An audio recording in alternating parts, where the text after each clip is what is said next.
Hello, and welcome back to the Green Team of the Legendarium. I am Ashaman, and I'm joined today by my co-host, Hurin Fan. Hello, buddy. Yeah, we're going to be recording the Satanic Verses by Salman Rushdie. This is a very famous and very controversial book. We'll get into not the controversies, because I don't want to get stabbed, but whether or not it's good. Well, I do have a question about the controversy.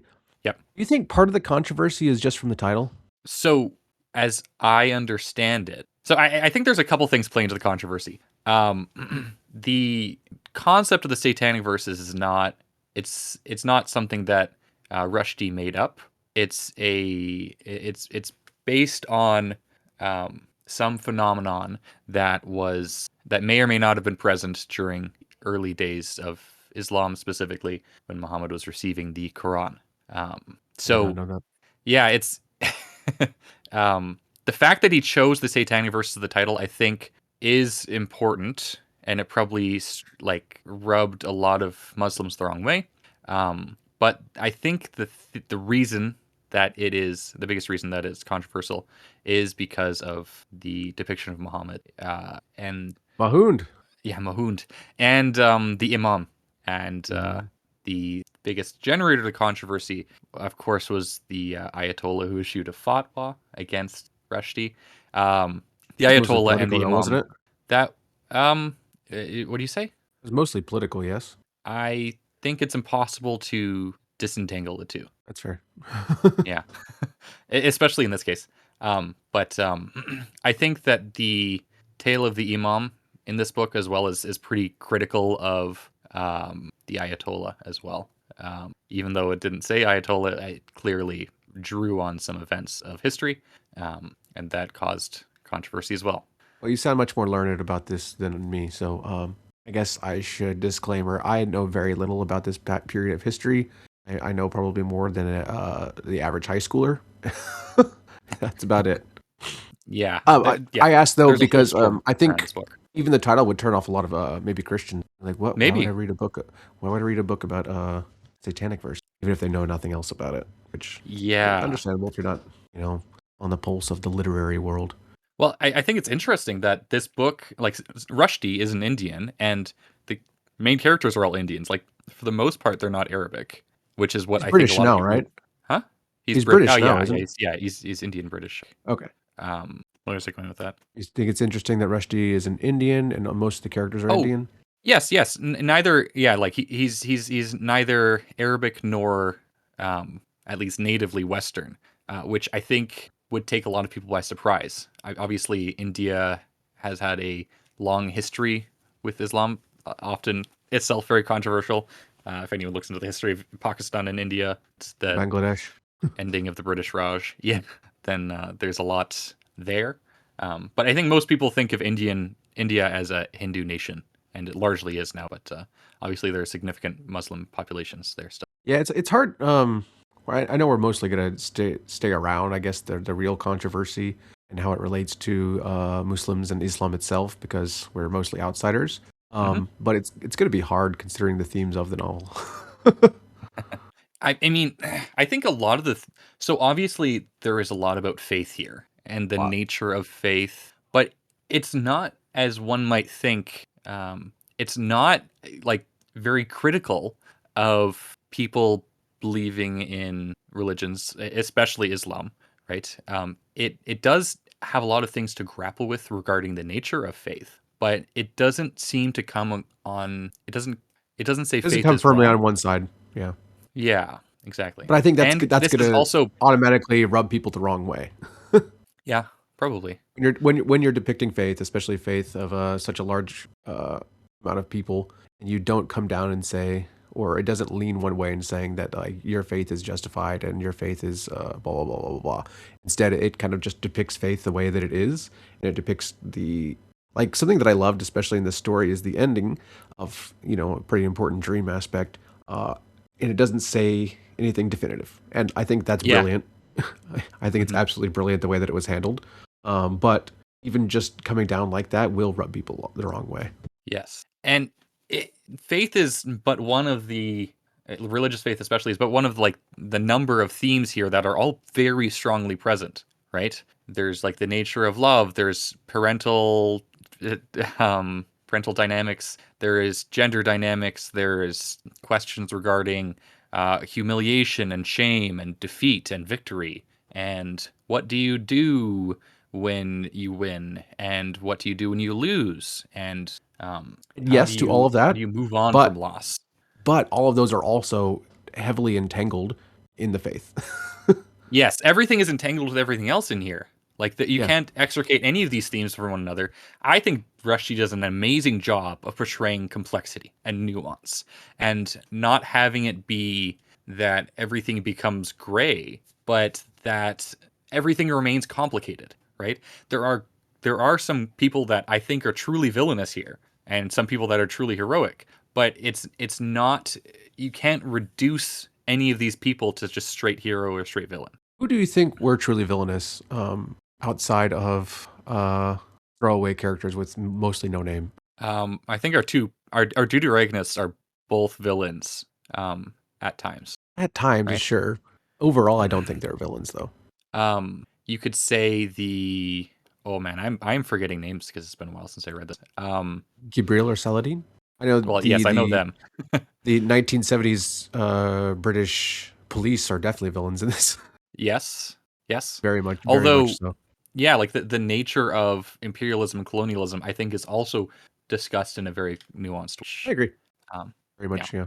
Very post-colonial in that way.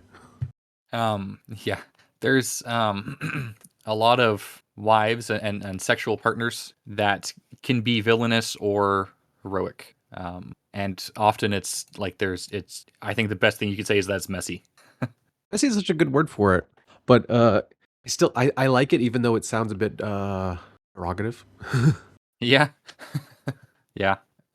There's the studio execs who I think are largely villainous as well. Yeah, that's fair. And then there's one of the characters, his wife that does the really good cooking. She's often villainous as well. Saladin stays with them while he's a goat man. Oh, yes. Yeah. Um, Um, is this can not be spoilers, by the way? villainous. Or are we just gonna? I don't know. Is anyone actually I going to don't know. listen to this? No one's gonna listen to this. Like, I think we could probably go like do impressions and then move on to spoiler talk, right? all right, It's yeah, probably fine. Mostly, like we haven't. I don't think we haven't. This I think is one of those books that's like extremely difficult to spoil in the first place because it's yeah, difficult to convey what's even about. agreed. I think that would turn a lot of people off. But I largely agree. But if you're reading for plot, skip it. If you're yes, don't read this book if you're a standard fantasy reader. I would say you probably won't enjoy it. Right? This is obviously like this is very much outside our wheelhouse on the podcast as well. It's Is this the extremely most character literary thing focused. we've read? Yes, I think absolutely. The prose is phenomenal. Rushdie is funny and incisive and extremely clever. I think at all time, and it's often deeply moving the way he turns a phrase. Like I got lumps in my throat at certain points in the narrative. I predicted that you were going to cry at the end. Did you? I did. You Yeah. probably were correct about the part that I did cry out. Yeah, I think so. Yeah, and I mean there are certain parts which I think are more of a slog than others, but there are some real high highs throughout this book. Like we did a buddy read on the Legendarium server of the Brothers Karamazov, um, which I didn't like very much in the end, even though it has some chapters which I think are legitimately some of the best I've read. But there's so much in it that I didn't connect with at all. This felt like a bit like that, except for there were more really great chapters and the lows weren't quite as low. There was a similar sense of sometimes people just like talking nonsense to each other and getting wrapped up in people's BS. But I found it more palatable here. I think that if someone reads The Brothers Karamazov and really likes it, I think they should absolutely read it. Mhm. Um, just thematically, yes. Um, I Otherwise, I think really don't think they're very similar. thematic. I mean, in the nature of the characters, I think is similar, right? I could see it. Like for example, like Gabriel is often very similar to Sonia, right? They're both kind of hedonistic men who are just kind of bumping their way through life. And this sometimes works for them, and sometimes it really backfires. And at the heart of it, their struggle with themselves is what is the core of their identity. And then Ivan and Saladin are also they're very intellectual characters. They're very tortured by their own natures, I think. And yeah, at times they're very villainous, and times not. And they're often the most human characters of the novel, I think. Yeah, and there's a relationship with the father about religion and faith. Yeah, There's especially with Saladin. Yeah. Okay. Um, I tend to look at things stylistically, and stylistically, I couldn't think of more different. Well, I could think of more different books, but they're not very similar in that aspect. I agree with everything you said. I I'll probably focus more on the style, but the way that he weaves his style and the themes and the characters all into one is masterfully done. It's Mhm. masterfully done. I have absolutely no complaints with the way he did. I don't know how many entire paragraphs. So a lot of times when I'm reading, I'll highlight a phrase. I say, "Oh, this is a really good phrase," or "This phrase really works well into establishing the characters or showing change in the characters." But he'll write entire paragraphs that are impossible to not highlight the entire thing to get the whole picture because it's holistic in its Yep. approach to character and theme and plot and just everything works so well together. Like you said, it's so messy and complex. And And let's go ahead. well, I went to compare. Well, I'm going to move on to something else. So you tell. I'm just gonna say, in terms of style, like I think I should emphasize like how funny Rushdie is. It's really funny. Like there was laugh out loud moments for sure here, right? I still stop and think about the ice queen Yeah, cone joke.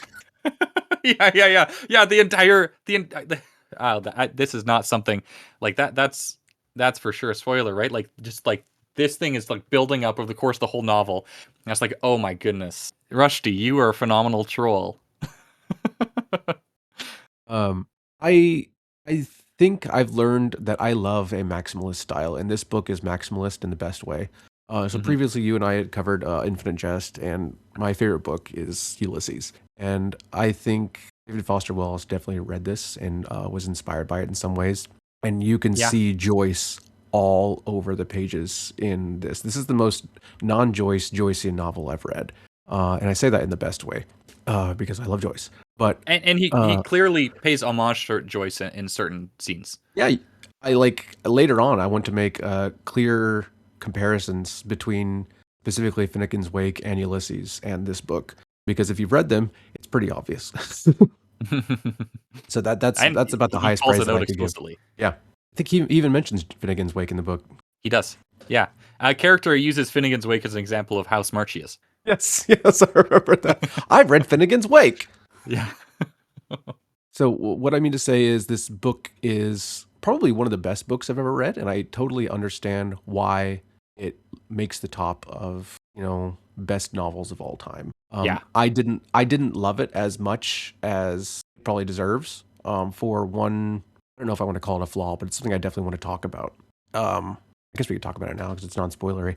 I think Rushdie hits me over the head sometimes with his motifs and his themes and what he wants me to get. Sometimes he doesn't, like the ending with a thing, and how I think it's beautifully unclear and indefinitive. Mhm. But at other times, especially in the middle of paragraphs, he's like, "Oh, okay, this is a metaphor. Did you get the metaphor? Because I'm literally going to call out the metaphor right now." And I mean, it's a choice. I don't think he's a bad writer for doing this, although I usually in other writings I would call that out as bad writing. So I don't know where to fall on this. Yeah. Maybe I'm just being unfair to other writers when they do the same thing.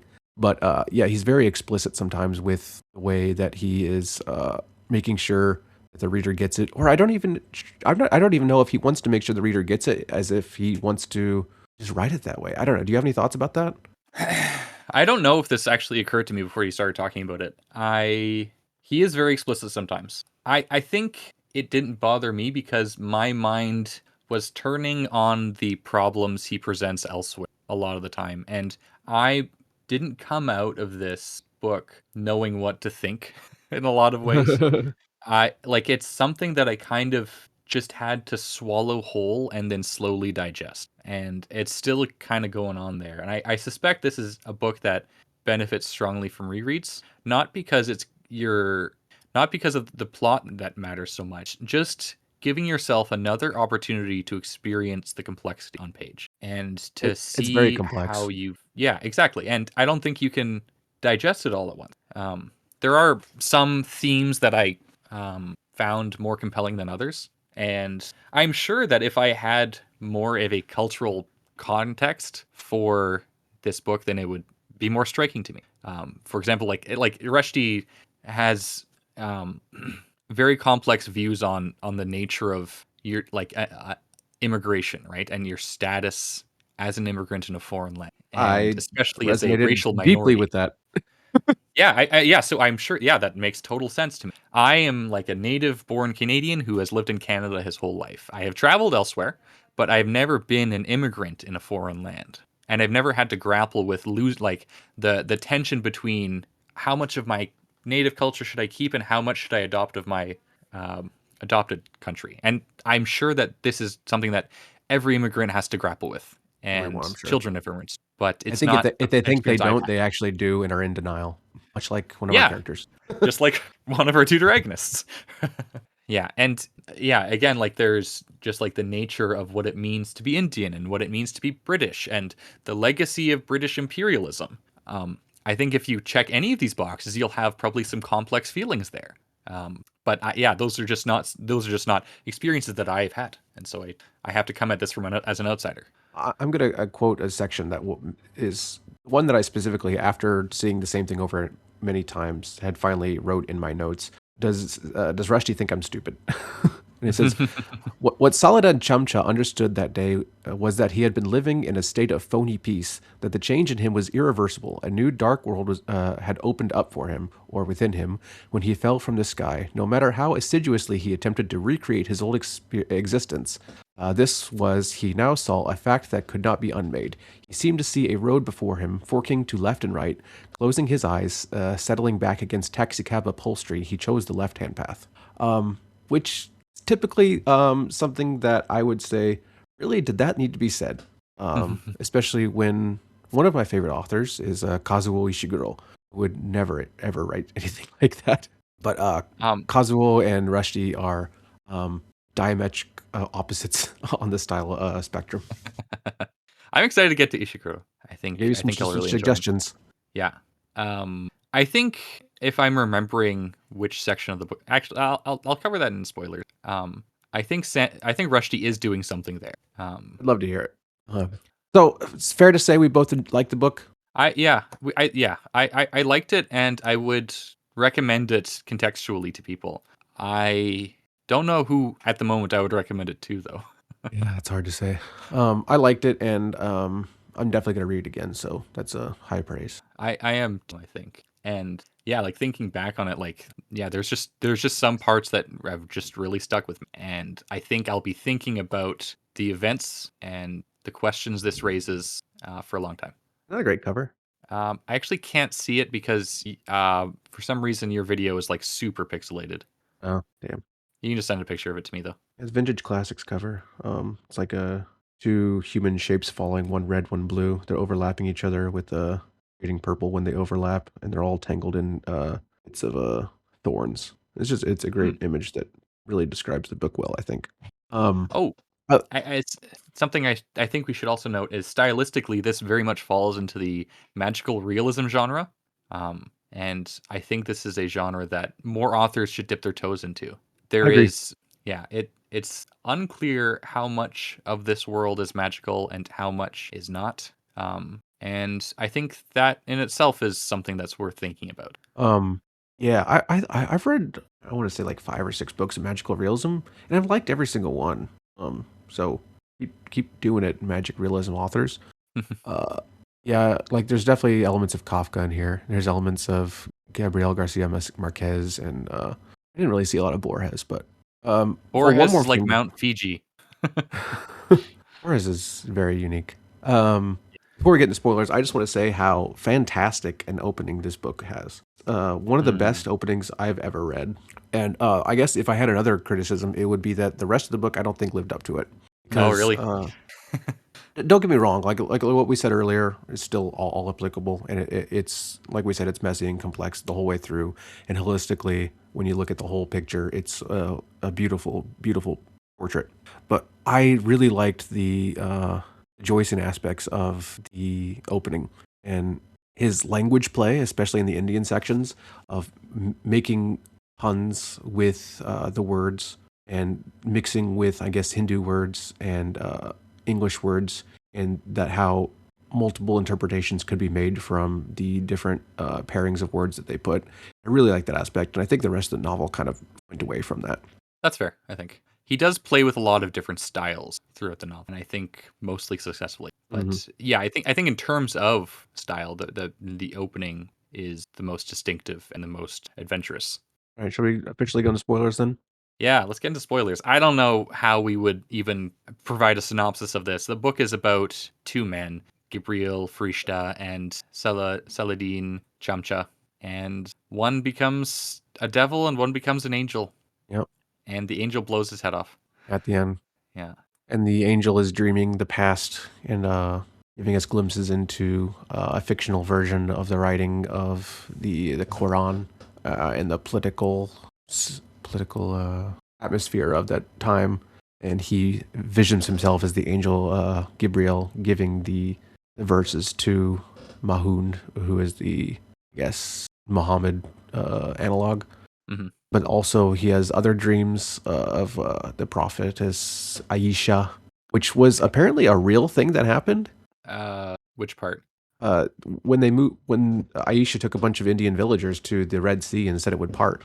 Oh, That was really? a thing that actually happened. Yeah, because when I started Interesting. reading that section, I was like, I know I've read this before. Like I know I've read this before. I looked it up, and yeah, like that actually happened. Like most of the villagers drowned. Interesting. A second, if I could find what was it called. There it is. It's called Hawke's Bay Case. Was an incident of religiously motivated mass hysteria that occurred late February 1983 in Hawke's Bay Beach, Karachi. This event involved members of a Shia community, resulted in 18 casualties. 38 Shias from a village of Chakwal Tehsil headed to the Arabian Sea, led by Nassim Fatima.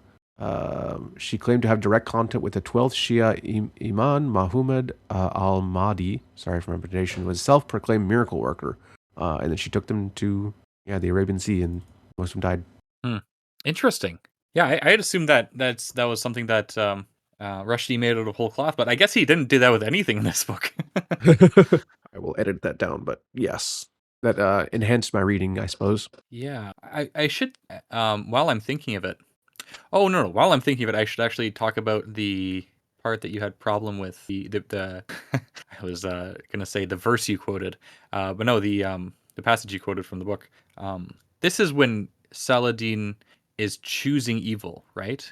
I believe it's the opposite. I believe it's he chose not to be a devil anymore. He chose not to be devil anymore. Okay, yeah. Let me For find me, that I right. think those parts where Rushdie is interjecting about the nature of evil and people doing evil is actually quite meditative. Oh, I don't know why I didn't highlight this. But Rushdie is, I think, saying often life is complicated. Often you won't know what to do next. It is still a choice to be evil and one that you know making, right? Like Saladin chooses evil. He chooses to embrace his devil nature. And he did it in full awareness. And I think Rushdie wants us to know that, and I think he wants us to think about that because that's also sometimes what people do in their personal, right? Because it's a Um, very minor kind of evil that he's doing, right? Well, kind of character, like exaggerated later, but like causing interpersonal troubles between a person that he's jealous of and the people that happen to get in the way, right? I think that's actually a really good apology, and I think it's applicable whether or not he's doing evil or good.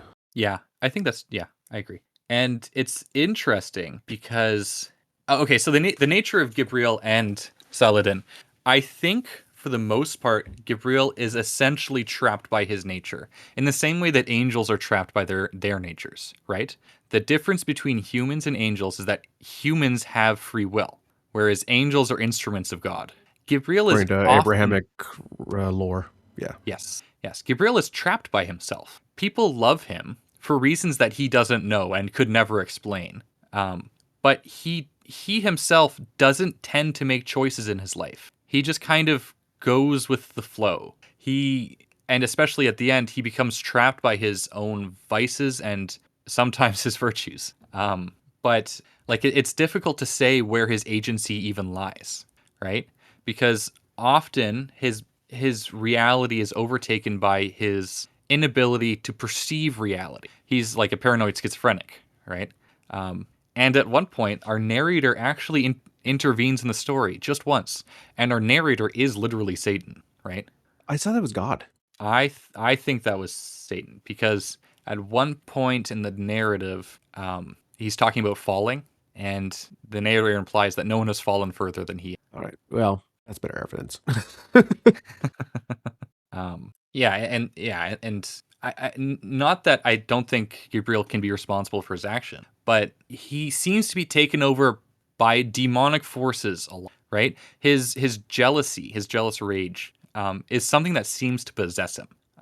And maybe it's because he's never had to learn how to cope with himself because he's a sheltered, insulated celebrity who's had everything given to him his entire life.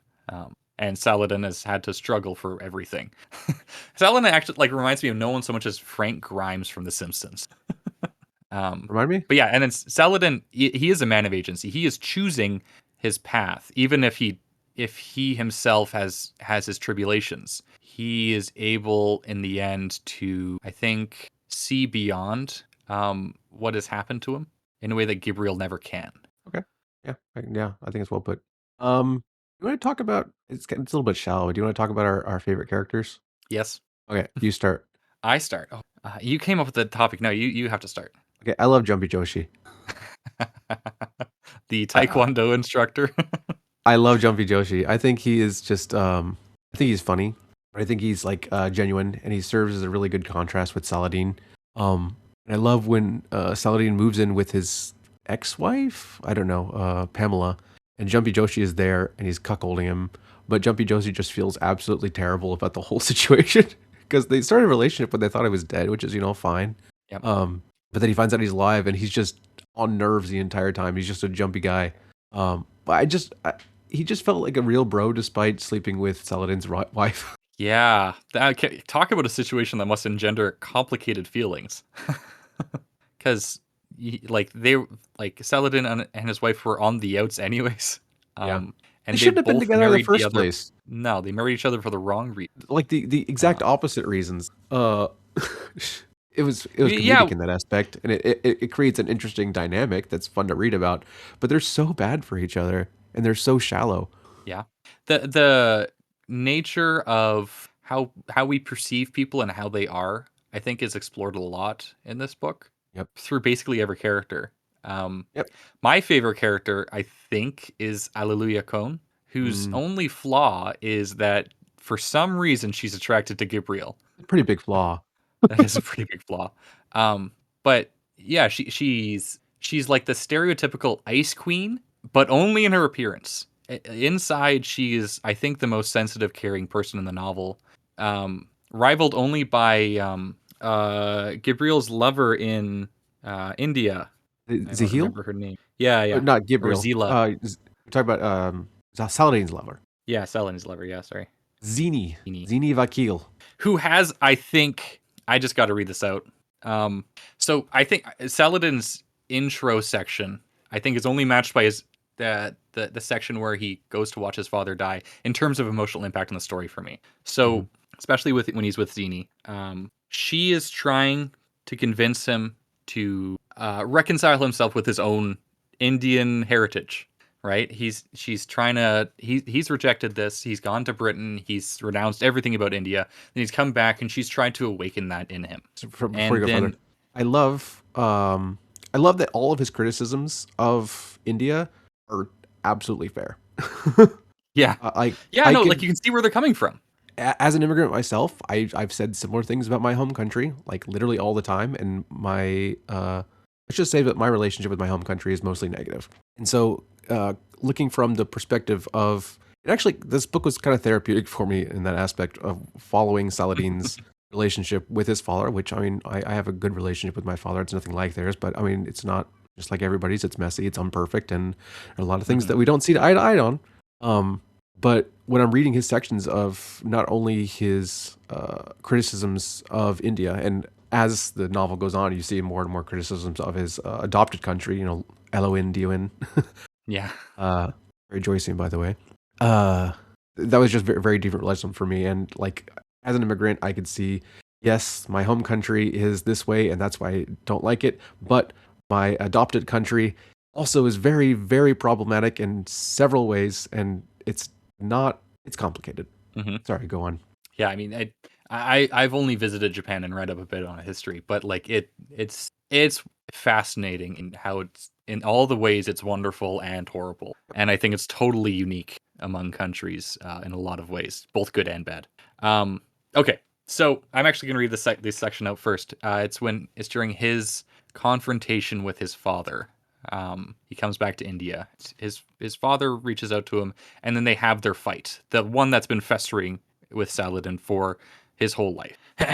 Katsura Katsturba remained motionless and silent until Saladin Chamcha came to a flushed, embarrassed halt. Such violence of the spirit after so long, Changa said after a silence. So sad. A quarter of a century, and still the sun begrudges the peccadillos of the past. Oh, my son, you must stop carrying me around like a parrot on your shoulder. What am I? Finished. I'm not your old man of the sea. Face it, mister. Don't explain you any. It's so easy to let your past rule you and to build people up as these demons in your past, kind of just, yeah, like carry them around with you. But at some point, you have to take responsibility for and how you are. And like that's something that really got me. I don't know about you. Yeah, I'm tearing up right now. What part do you think made me cry? Um, what? Oh, the part that gets me is face it, Mister. I don't explain you any. Oh, really? I'll read the part that made me cry. Fall in love with one's father after the long, angry decades was serene and beautiful feeling. A renewing, life-giving thing. Saladin wanted to say, but did not, because it sounded vampirish, as if sucking his new life out of his father, he was making room in Chengiz's body for death. Although he kept it quiet, however, Saladin felt hourly closer to many old rejected slaves, many alternative Saladins, or rather Salahudins, which had split off from himself as he made his various life choices, but which had apparently continued to exist, perhaps in the parallel universes of quantum theory. Cancer had stripped Chengez Chemchawala's literally to the bone. His cheeks had collapsed into his hollows of his skull, and he had to place a foam rubber pillow under his buttocks because of the atrophying of his flesh, but also stripped him of his faults, of all that had been domineering, tyrannical, and cruel in him, so that the mischievous, loving, and brilliant man beneath lay exposed once again for all to see. If only he could have been this person all his life. Saladin, who had begun to find the sound of his full, un-Englished name pleasing for the first time in 20 years, found himself wishing how hard it was to find one's father just when one had no choice but to say goodbye. That paired with him taking care of his father and the closer and closer his father got to death was just very moving for me. Sorry, I had misunderstood you before. I thought you had said like the part about the quote I had said. No, that Oh, is what I was thinking of when I said that you were going to cry. ah, Yeah, I'm glad to hear I was right because that's the part that got me most emotionally as well. And yeah, like I also have like a mostly good relationship with my father. But still, this is like when it's yeah when his father is dying and he's going to stay with him is like the emotional heart of the novel. And I'm going to agreed. read out a separate section of that part because I think it's incredibly beautiful. Then all of a sudden, Chamchawala left his face. He was still alive, but he had gone somewhere else, had turned inwards to look at whatever there was to see. He is teaching me how to die, Saladin thought. He does not avert his eyes, but looks death right in the face. At no point in his dying did Shanga's Chamchawala, Yeah. and just like uh, it is, it is a very beautiful thought. Falling in love with someone that you've yeah in a different way, and getting to see a part of them even that you've never seen before. Right at the end, that's poignant. That's powerful. Rushdie is an amazing author for capturing that. And if you've ever been around a loved one when they're dying, it feels like that. So should we go back to Zini? Because I think she's a very interesting character too. Yeah. Oh, I want to read out part of Rosini too. Sorry. Okay. I'm just gonna. So, Saladin and his father have it out, and then Zini is chosen to adjudicate between them, and Zini chooses Saladin's father, and the hurt comes through very well. I felt hurt as a reader, honestly, even though I understood. And then she's trying to implore him to accept his nature, basically. And then he says some horrible things to her. And she says, "Okay, you don't have to say any more." She held up her hands. "I surrender. I'm going. Mr. Saladin Chamcha, I thought you were still alive. Only just, but still breathing. But I was wrong. Turns out you were dead all the time. And one more thing before going milk-eyed through the door. Don't let people get too close to you, Mr. Saladin. Let people through your defenses, and the bastards go and knife you in the heart." And I think we've all had moments where we've said one thing too far in an argument, and the other person says, "Okay, you win. I'm going. I'm going to leave you now." And that's maybe the worst. Yeah. Well, what I like about Zine is her relationship with her home country, and I think she's probably the most right person in the novel when it comes to this. And like her eclectic, I'm just gonna read it. Uh, a rash bad girl, once for the hell of it, she walked into a notorious Ada, a dive on Falk Road, and sat there smoking a cigarette and drinking coke until the pimps who ran the joint threatened to cut her face. No freelances permitted. She stared them down, finished her cigarette, left, fearless, maybe crazy.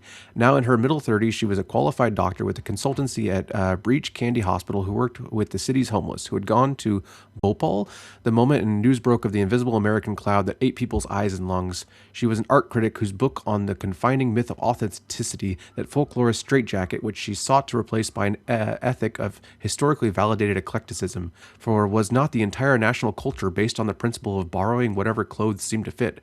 Aryan, Mughal, British, take the best and leave the rest, had created a predictable stink, especially because of its title. She had called it The Only Good Indian.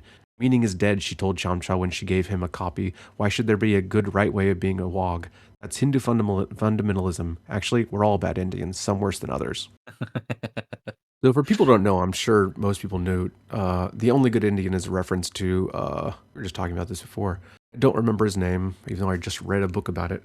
But somebody told, I say it was American military commander, and he says, "I'm a good Indian." He says, "The only good Indians I know are dead ones." And so when people say the only good Indians, they're talking about basically that and saying the only dead Indians. This is works in many different ways because this is India and not American West. Yeah. But I just I love the way that she looks at the history of India practically and sees culture really as eclectic and just taking the good and leaving the bad. And I personally, that's I think kind of the best way to look at culture, especially when looking at a nationalist culture worldwide. And yeah, that's all I say. Yeah, I think that aligns with how I view countries as well. Like, I think it is good and right to love your country and be intensely critical of it and aware of it. I And said it's the you only know, only good way to be a patriot. yeah, yeah, absolutely. You can't. You have to accept that there are good and bad things that people who have lived in the land you've lived in, that you're living in, have done, and reconcile yourself with that, and try to make it better. And it can't come from a place of hate. I don't think. I don't think good things can. That's why I feel like a coward. That's Yeah, complicated another feelings, topic. I imagine. Yeah. And what else do we want to talk about? So there is one theme that I kind of resonated with. So growing up, I was not especially well liked as a kid. I had complicated relationship with expressing my feelings, and I didn't quite know how to do it. And as a result, people found me off-putting, and often still do. There's a lot of, I think, misinterpretation that goes on, both on my side and others. I feel the same way. And I think contrasting this against someone like Gabriel is interesting because so growing up, one of my brothers, was The Olympic and athlete one?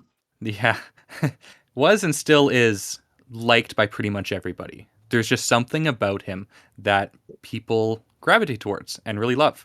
And don't get me wrong, I think this is awesome. But as someone who does not possess whatever magnetic charisma that is, it's very easy to feel like someone like Saladin looking at Gabriel. And the complicated feelings that arise there, I think, are brilliantly explored by Rushdie here. Like, you can't resent that, I don't think. But it is a fact. Like, some people just are more likable. How do you reconcile yourself with that? I don't know. I had a similar relationship with my older sister.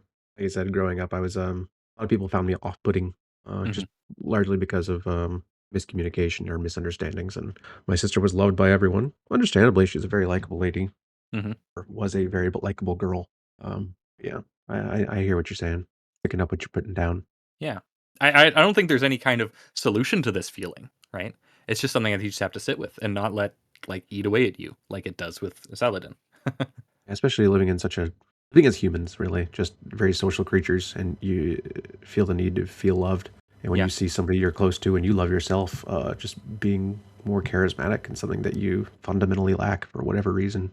Yeah, and it talks about, like, how Gabriel is like a man of love. He has a lot to give, and he didn't know it. I don't know. It's an interesting problem, and I think someone like Gabriel mostly misuses this quality. But a lot of people who are likable don't. They're genuinely just good people, which I think is a hard thing to grasp, a hard thing to reconcile with for the social outcasts. You know, the often people are likable for good reasons, and people are who are really likable are great people. You would like them too if you spent time with them.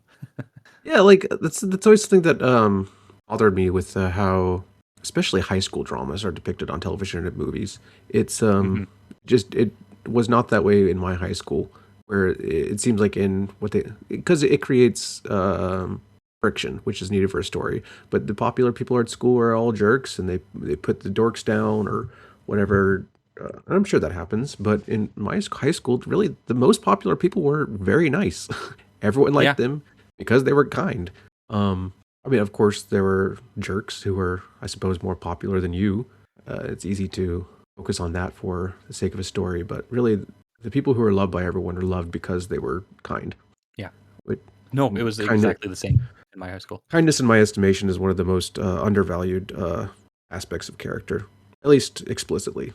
That makes Implicitly, sense. it's always appreciated, but explicitly, I don't think it gets its due. We haven't even talked about ball chapters. Oh yeah, um, those are those are interesting in another way as well, because obviously this is the backdrop is an intense religious revolution, but it's again it's uncompromisingly messy and new. Mhm. You can't say that one side is totally correct and one side is totally wrong. I loved when you say that reminds me of when Ball had adopted his 12 wives who are all whores, and Yeah, who all took on aspects of the 12 wives of Mahund. And who is the guy? It starts with an S. He came and he's like, well, Mahund's just a false prophet because of X reason, Y reason. He's not following his own rules. Remember his name? I don't He's the remember his name foreigner. right now. It might have been Salman, Salman, that's right. right? Because that's a Salman ridiculous came, name. and Salman's shouting these criticisms against Mahund, and after Ball had taken on the aspect of Mahund, he's starting to just take Mahund's side. He's like, well, when you're like this, he becomes more and more understandable as takes on the aspects of Mahund himself. Yeah, and Salman himself is not anyone's idea of paragon of virtue, right? He sells them all out in the end. And Ball himself does this as well, like everyone does. And Mahund kind of forgives them, except for the false wives who are all put to death, I think. Yeah, of course. I think as a writer, of course, I think Rushdie sees himself in Ball as the satirist. I Hmm. think probably more than anyone in the novel. Well, I guess there's little bits of Rushdie. I know I don't want to like psychoanalyze the author, but I think the author's footprints or fingerprints are all over the main characters in this story. Yes. Especially as Ball as an author, as a person who's satirizing a religion and making explicit connections between being a satirist and being a whore, and then of course Saladin and even Gabriel. I'm sure aspects of Rushdie in there, but this is very therapeutic. I would hope so. But I really like Ball, and I really like it. To be fair, the early first chapters of Past Dream, I wasn't totally into. I found I found those sections to be most like traditional fantasy. I felt like I Yeah. was reading maybe a Guy Gavriel K book, not just in style, because in style was kind of taking on that mythic feel, but in terms of political atmosphere and what a lot of modern fantasy likes to explore. But as it went on and on, I became more and more invested in that storyline, especially as I'm going to call him Ball, had to flee from Mahund and his goons. and him Mhm. entering the whorehouse. That was actually very engaging for me personally.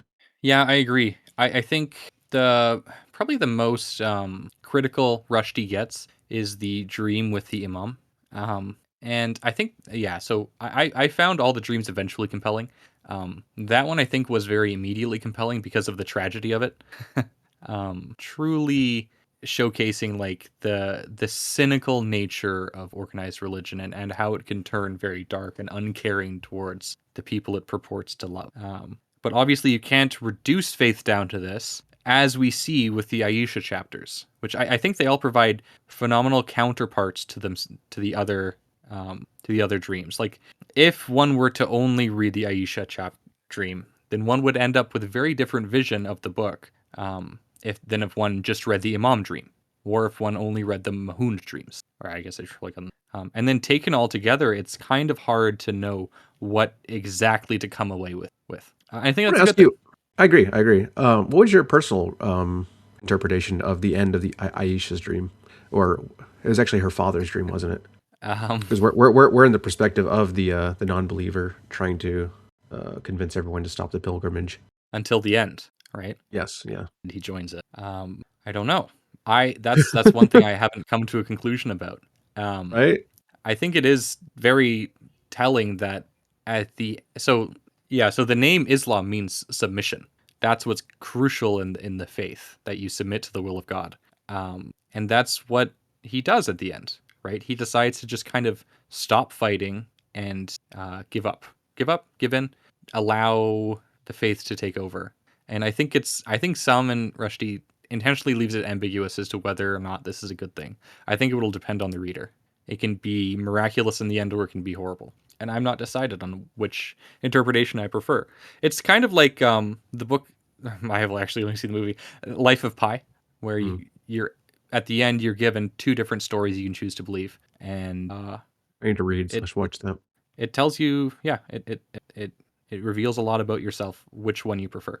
Um, as a willing theist, I I still went away interpreting it as maybe this is a bias I have, but I went away interpreting it as cynical. Maybe not cynically, but negatively, and that all of these people died because they didn't use their brain. It says Allah or God gave us reason, and there's no reason to walk into an ocean and drown. Even But even the unbelievers at the end say they saw them going on their pilgrimage, right? yeah, I don't know. Like, Either way, it's a fantastic ending. yeah, it is. And I think Aisha is the most ambiguous character in the book. I agree. It Um, says, with Muhund, there is always a struggle. With the Imam, slavery. But with this girl, there is nothing. It's unclear what she even does. She comes upon him under a tree or in a ditch, hears what he isn't saying, takes what she needs, and Oh, and that scene where would they stone a woman or stone a child?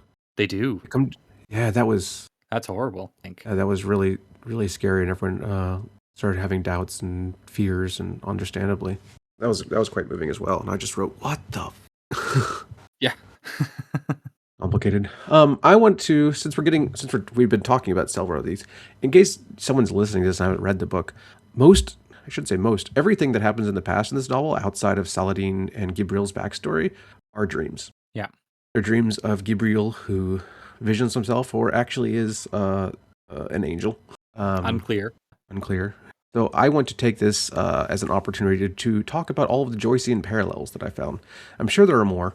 They're littered all over this stick.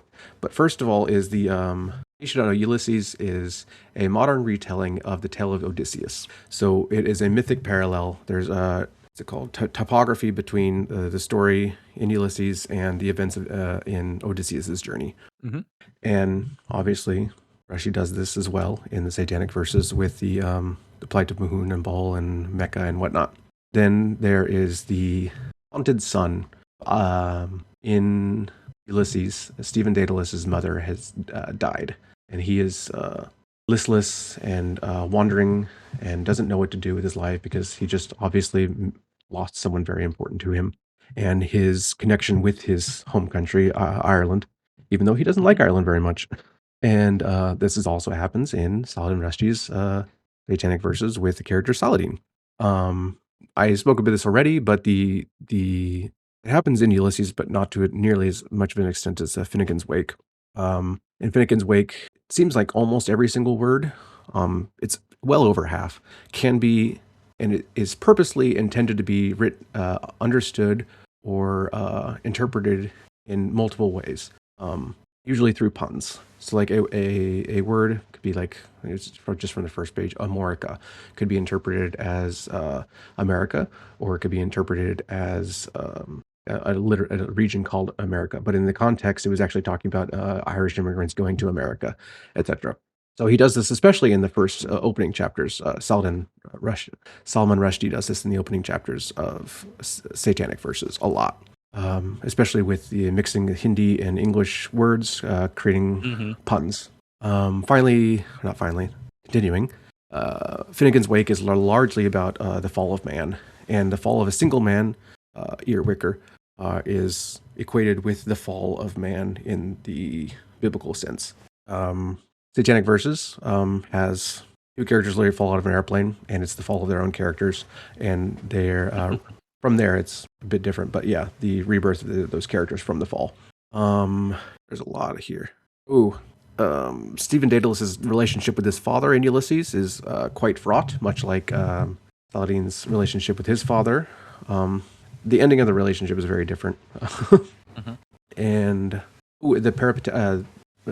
Leopold Bloom in Ulysses is it's a novel that's really just about him walking around the city of Dublin, whereas the sections in Satanic Verses of them walking through the city of London felt very similar in that aspect.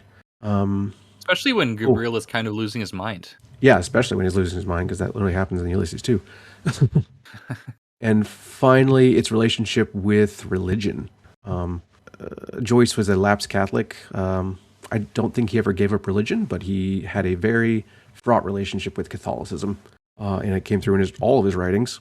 He actually almost became a priest, I believe, at one point.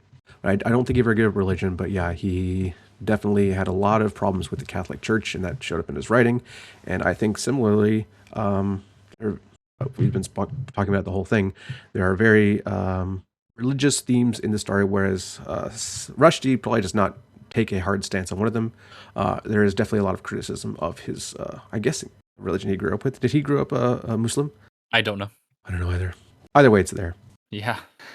Yeah, I don't know what Rushdie thinks about it, and maybe it doesn't matter. He has had to fear for his life for like the last 30 or 40 years. Yeah, he got stabbed in the eye. Too. He got stabbed many times. Lost his eye, and he got stabbed in the chest and lung, I think. But he seems to be still alive and kicking, and he wrote a memoir after getting stabbed, which I think would probably be interesting to read at some point. Is it called like Knife? Yeah. The title. I think something that's also interesting is how much lust plays a role in characters' motivations in this book, as it does in real life. Even though the novel itself is not very sexual a lot of the time, like the characters are constantly lusting after one another. And I think most notably, Saladin and the eldest daughter of the family that he's staying with, and then the Aisha chapter, the Mirza, is also lusting after Aisha. And both of these are obviously taboo, not least because the girls are they're much younger. Even though the eldest daughter, she's having sex with a lawyer, and then she turns 18 during the course of the novel. And that's a whole thing to unpack. And obviously that sort of thing was more commonly accepted when this was 70s, yeah. 70s. It takes place in the 70s, yes? I think so. But this is a big reason why characters do what they do, right? Saladin sabotages Gabriel in large part because he has sexual feelings for Alugia, and he feels that he can't act on them because they would be rejected or whatever. And this engenders a great deal of resentment. In the case of Mirza, a lot of the animosity he feels towards Aisha is because he feels sexual desire for her that is not able to be fulfilled. And it's kind of just like one of those messy, ugly things about humans that we're never getting away from. And yeah, obviously it leads to a lot of horrible circumstances, especially that lead to violence against women, where you have men that want a woman but can't have her, and then they do horrible things. I appreciate how Rushdie portrays this without necessarily having it dominate the narrative. It's just another thing added to the soup.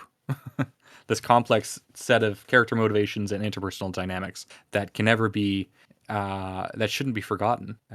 But you also can't reduce the relations down to that. While Mirza does have these sexual feelings toward Aisha they can't fulfill, he also has valid criticisms of her, and there is a lot to be angry with her about. And so it's just it. Yeah, you can't be reductive, even though you might want to be. Yep.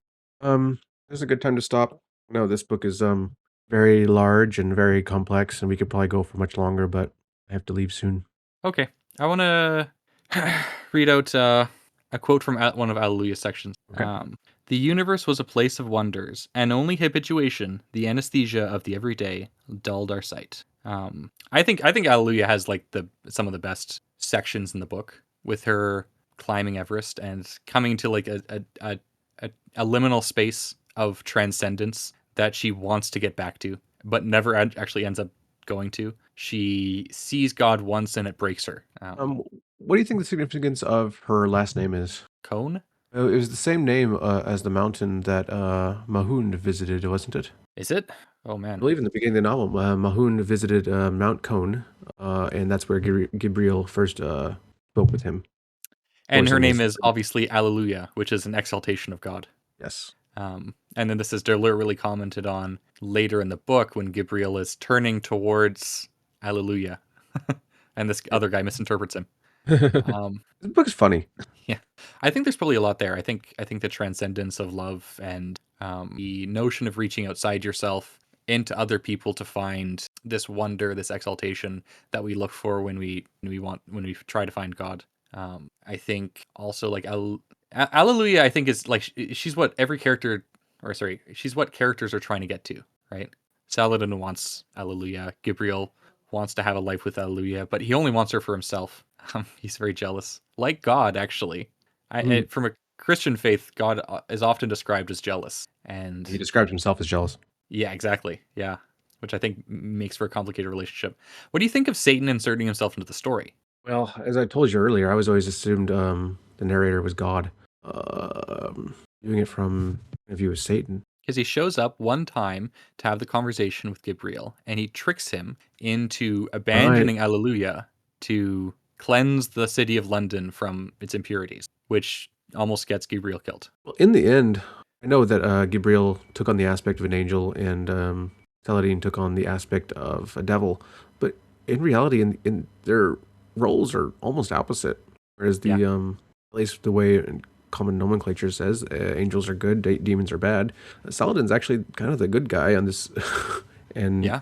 Gabriel is most certainly the bad guy if we want to compare the two. And then in Gabriel's dreams, he's obviously the giver of the satanic verses that are so controversial. He's giving bad The advice or satanic just verses in question, which are essentially to acknowledge Allah in addition to Allah, which Allah is the feminine aspect, and here Allah is portrayed as the masculine aspect. So they become estranged from each other. what I'm trying to say is it's complicated and I don't know. Yeah, right? Like I think this is like a perfect reason to reread, right? Like there's so much of this nature in the book that you don't know quite what to make of it, I think. Or maybe it's just a book that keeps asking you questions. I mean, even the nature of transcendence, it's kind of by definition something that you cannot rationalize about, right? Um, and when people have faith and have spiritual experiences, it's something you essentially cannot convey to others, right? It's there's a profundity there that defies all explanation, even though that there's been many attempts to get to it. I don't think that anyone has like described a transcendent religious experience in a way that would make sense to someone who hasn't had that. Or makes sense to somebody who or would be even acceptable by somebody who values their reason. Which is always Yeah. something that I've never liked about apologetics. I Hmm. feel like apologetics kind of misses the point of faith. And like I actually agree with you on that. Yes. um I understand the desire of wanting to rationalize your faith to people, especially to non-believers. But at the same Mhm. time, I feel like you're missing the point, and even attempting to do so is counterproductive. Not just Yes. counterproductive, but counter intuitive. And that's not the right word either. Just not useful. Not. I gotta think of the right word later, but I hope you understand what I'm trying to say. I do.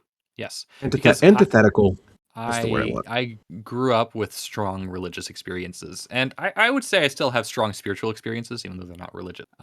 So I know what it is like, and I know people who haven't had those and who try to talk about God or spirituality, and there's just kind of something missing. It's like they haven't seen a color, and Yeah. you can't describe a color to someone else. Right? It's just not try to describe a sound or whatever. It's not there's always going to be something lost in translation. They need to see it for themselves. And until they do, there's not a point in there's limited point in trying to talk about it. And yeah, especially between people with spiritual experiences, I think that there's also a risk of things being lost in translation. And yeah, like it's you're never going to get words can't convey. Sometimes art can do a pretty good job, especially I think music. I'd say Um, any art, really. I think it's the kind of the point of art, really. It's just not the only point, but a large point of art is to convey the inconveyable. yeah, I would agree. At least attempt to try. Um, We haven't talked about like 5% of this. Like we haven't even gotten past 5% of this book, I think. Nope. we could do another episode where we read it little by little, and then uh, maybe we should someday. Maybe do like a 20-part series on this. It's a really good book. Yeah, it is. Um, It actually reminds me in this way of the Book of the New Sun, which I think is also kind of similar. yeah, Although Book of the New Sun is more traditional sci-fi fantasy fare. definitely. Yeah, I think they would. I think it's not disrespecting either to mention them in the same context. Agreed. Um, one other Joycean aspect I forgot about: metempsychosis. In the beginning of Ulysses, Leopold Bloom's wife asked him what's metempsychosis. He tried to tell it's transmigration of souls, and it's supposed to call out to the reader that he is the transmigrated soul of Odysseus in the as Leopold Bloom. And I believe metempsychosis is actually mentioned in Satanic verses, but they're obviously doing the same thing with the angel Gabriel and Satan. Mm-hmm. There's Yes, another one. I agree. Also, we probably talked about it before recording. You said Finnegan's Wake was literally mentioned in the book Yes, it was. as somebody bragging about how smart they are. It was Zini, I think. Dini, yes, my favorite character. There you go. I think she might be Rushdie's favorite character. I think so too, because she's right. Like I said, I she's think not. Zini and Alleluia are the ones that Rushdie likes the most, I wouldn't be and probably he surprised. Yeah, feels most similar to Saladin. I bet most That's my readers guess. like Alleluia the most. Yeah, I would hope so. She's lovely. I think she gets really screwed over by the events of the novel, but she, I guess maybe her arc is mostly done by the time of the book. You know, she has gone on her pilgrimage and has seen God and has come back and is just kind of trying to live her life. Should we stop there for now? Yeah. Um. Okay. Uh. Thank you, listener, for tuning in to our meandering and infinitely nuanced discussion of the Satanic Verses by Salman Rushdie. Thank you to my co-host Hurin Fan, Thank you. and find Green Team on we see our links in the show notes to join our Discord. The intro and outro music is Galactic Damages by Jingle. Bye. Goodbye.